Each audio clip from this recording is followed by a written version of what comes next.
मैं जैन समाज के समस्त हमारे धर्मगुरु, सभी अतिथिगण, मैं आप सभी को सादर नमन करता हूं। भाइयों बहनों,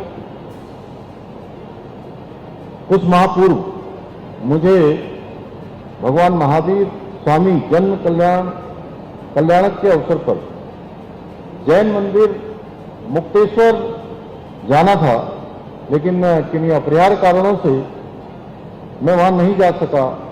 लेकिन आज जैन धर्मगुरुओं के बीच में आकर जैन मुनियों का सानिध्य और उनका आशीर्वाद मिलना, सच में मैं अपना बहुत सौभाग्य मानता हूं। अभी मैं आदरणीय चमोली जी से वार्ता कर रहा था, मुझे बताया गया कि देहरादून में आचार्य सौरभ सागर मुनि जी महाराज का चतुर्मास चल रहा है, और उनसे सूक्ष्म वार्ता पर उन्होंने बताया कि उनका दूसरा चतुर्मास देहरादून में हो रहा है। मैं जहां तक जानता हूं, चतुर्मास का महत्व बहुत ही पवित्र होता है, बहुत प्रेरणादायक होता है, और आत्मशोधन का ये बहुत बड़ा समय होता है, क्योंकि इस अवधि में आचार्य सौरभ सागर जी महाराज जैसे संत आत्मसंयम, तपस्या और धर्म साधना में लीन रहकर समाज को सत्य, अहिंसा और करुणा का संदेश देते हैं। उनका जीवन इस सत्य का प्रमाण है कि दृढ़ संकल्प के साथ कोई भी स्वयं को और असंख्य लोगों को नई दिशा दे सकता है, जीवन जीने की नई प्रेरणा दे सकता है, एक नई राह दिखा सकता है, लोगों का, असंख्य लोगों का पाथवे कर सकता है, लोगों को मार्ग दिखा सकता है। आचार्य सौरभ जी महाराज का जीवन संयम, त्याग, अहिंसा के अद्वितीय आदर्शों का प्रतीक है। उन्होंने जैन धर्म के सिद्धांतों को आत्मसात कर न केवल आध्यात्मिक जगत में बल्कि समाज के क्षेत्र में भी अतुलनीय योगदान दिया है, जिसको शब्दों में व्यक्त नहीं किया जा सकता है। हम उसको महसूस कर सकते हैं, हम उनके जीवन को देखकर समझ सकते हैं कि कितना कठिन उन्होंने अपने जीवन का व्रत लिया है। सौरभांचल तीर्थ जीवन आशा अस्पताल उनकी दूरदर्शिता और करुणा के प्रतीक हैं, जो आज भी जन जन को धर्म और सेवा के पथ पर आगे बढ़ाने का कार्य कर रहे हैं। मुझे पूरा विश्वास है कि आपके उपदेश आने वाली पीढ़ियों को धर्म, अहिंसा, सत्य और मानवता की दिशा दिखाते रहेंगे। भाइयों बहनों, हमारी संस्कृति और दर्शन में जैन सिद्धांतों का अति विशिष्ट स्थान है। जैन धर्म में प्राणी मात्र के कल्याण की भावना निहित है और अहिंसा जैन धर्म का प्रमुख आधार है।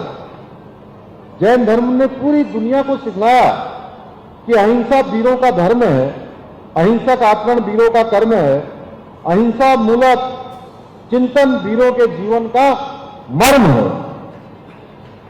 जैन समाज ने केवल अहिंसा का पाठ ही नहीं पढ़ाया, बल्कि संगठित कैसे रहा जाता है और संगठन में कितनी महान शक्ति है, और संगठन से कोई भी असाध्य कार्य भी साध्य बनाया जा सकता है, इसका भी बोध पूरी दुनिया को जैन समाज ने करवाया है।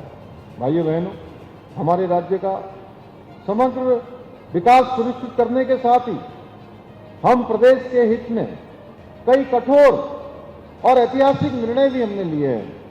हमने जहां एक और देश में सबसे पहले समान नागरिक संहिता को लागू करने का ऐतिहासिक कार्य भी देवभूमि उत्तराखंड में किया है, वहीं देश का सबसे प्रभावी नकल कानून भी लागू किया है, जिसका परिणाम है पिछले 4 वर्षों में 25,000 से अधिक युवाओं ने सरकारी नौकरियां पाने में सफलता प्राप्त की है, और एक में भी नकल का कोई प्रकरण नहीं आया है। नकल एक ऐसी समस्या बन गया था कि कोई परीक्षा होती थी और उस परीक्षा का रिजल्ट आने से पहले ही कुछ न कुछ ऐसा हो जाता था कि पेपर लीक हो गया, इसमें नकल हो गई, इसमें क्वेश्चन बैंक लीक हो गया, इसमें बड़े पैमाने पर भ्रष्टाचार हो गया और वो सारी की सारी परीक्षाएं और वो परीक्षा नकल की भेंट चढ़ जाया करती थी, भ्रष्टाचार की भेंट चढ़ जाया करती थी। भाइयों बहनों, एक पृथक राज्य की परिकल्पना में हमारे प्रदेश की डेमोग्राफी संरक्षित रखने की भी चिंता शामिल थी। जब ये प्रदेश बन रहा था, देवभूमि उत्तराखंड, इसका मूल स्वरूप बना रहे, ये हमारा संकल्प है और इस संकल्प को लेकर हम आगे बढ़ रहे हैं। हमारी सरकार देवभूमि उत्तराखंड की डेमोग्राफी को बचाए रखने के लिए पूरी तरह से प्रतिबद्ध होकर निरंतरता से कार्य कर रही है। हमने जहां एक और प्रदेश में सख्त धर्मांतरण विरोधी कानून और दंगा विरोधी कानूनों को लागू किया है, वहीं हमने लैंड जिहाद, लव जिहाद और थ्रू जिहाद जैसी घृणित मानसिकताओं के खिलाफ भी कठोर कार्रवाई सुनिश्चित की है। हमने प्रदेश में लैंड जिहाद पर कड़ी कार्रवाई करते हुए 9,000 एकड़ से भी अधिक सरकारी भूमि को लैंड जिहादियों से मुक्त कराया है और एक अभियान चला है। ये अभियान हमारा अभी निरंतर चलने वाला है। इसके साथ ही करीब 250 से अधिक अवैध रूप से चलने वाले मदरसों को सील करने के साथ ही 550 से अधिक अवैध संरचनाओं को भी हटाया है। इतना ही नहीं, हाल ही में हमारी सरकार ने राज्य में नया कानून लागू कर मदरसा बोर्ड को भी समाप्त करने का निर्णय लिया है। इस कानून के लागू होने के पश्चात 1 जुलाई 2026 के बाद उत्तराखंड में केवल वही मदरसे संचालित हो पाएंगे जिनमें हमारे सरकारी बोर्ड द्वारा निर्धारित पाठ्यक्रम पढ़ाया जाएगा।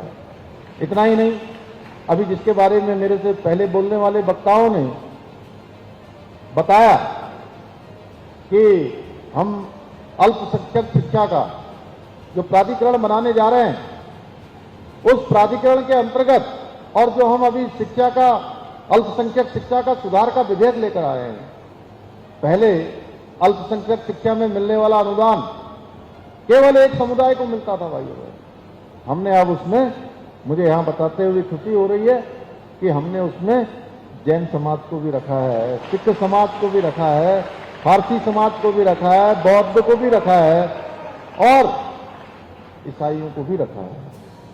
यानी कि उसका लाभ अब जितने जो हमारा अल्पसंख्यक समाज जिसको माना जाता है, उन सभी को उसका लाभ मिलेगा इस एक्ट के हमारे लागू हो जाने के बाद। इसके अतिरिक्त हमारी सरकार राज्य में सनातन संस्कृति को बदनाम करने वाले पाखंडियों के विरुद्ध भी ऑपरेशन कालनेमी के माध्यम से हमने सख्त कार्रवाई हम इसके पर भी कर रहे हैं और हजारों ऐसे कालनेमी आज पुलिस की गिरफ्त में आए हैं। मुझे बताया गया कि आपने सरकार से अपेक्षा रखी है अभी कि राज्य में जैन कल्याण बोर्ड का गठन किया जाए, जिसमें संपूर्ण जैन समाज को एक प्लेटफॉर्म पर लाया जा सके। मैं आप सभी को विश्वास दिलाता हूं, अल्पसंख्यक कल्याण विभाग इस पर अवश्य विचार करेगा।